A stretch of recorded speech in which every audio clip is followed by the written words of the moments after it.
Omicron variant जो कि दुनिया में नोट किया गया, यह पहले 24 नवंबर को 2 देशों में मुख्यतः,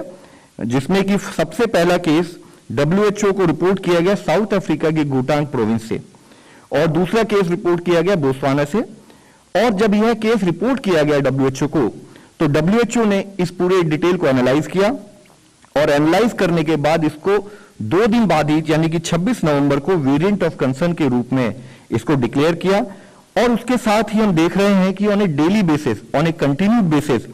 इस पर्टिकुलर वेरिएंट से संबंधित केसेस की दूसरे देशों में भी नोट किया जा रहा है।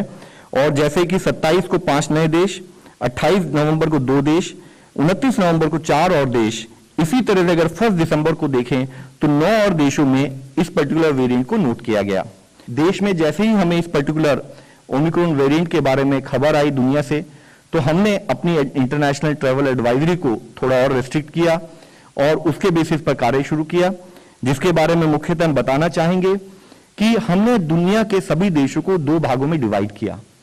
कंट्रीज जहां पर या तो अधिक केस आ रहे हैं या ओमिक्रॉन वेरिएंट पाया गया है, और रिमेनिंग अदर कंट्रीज। तो हमने यह डायरेक्शन इशू की है या एडवाइजरी इशू की है कि जो कंट्रीज एट रिस्क हैं वहां पर 72 घंटे से पहले वाले टेस्ट के अलावा भी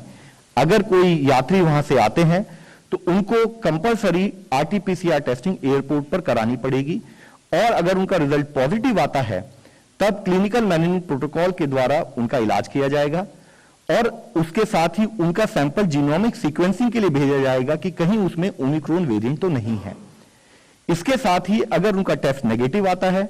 तो हम उनसे रिक्वेस्ट करेंगे कि वह होम क्वारंटाइन में 7 दिन रहें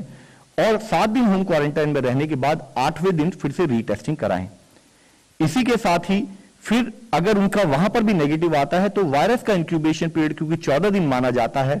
तो हमने उनसे रिक्वेस्ट की है कि उसके बाद भी 7 दिन नेगेटिव होने के बाद भी यानी कि पूरे 14 दिन के पीरियड के लिए वो सेल्फ मॉनिटरिंग की स्थिति में रहें।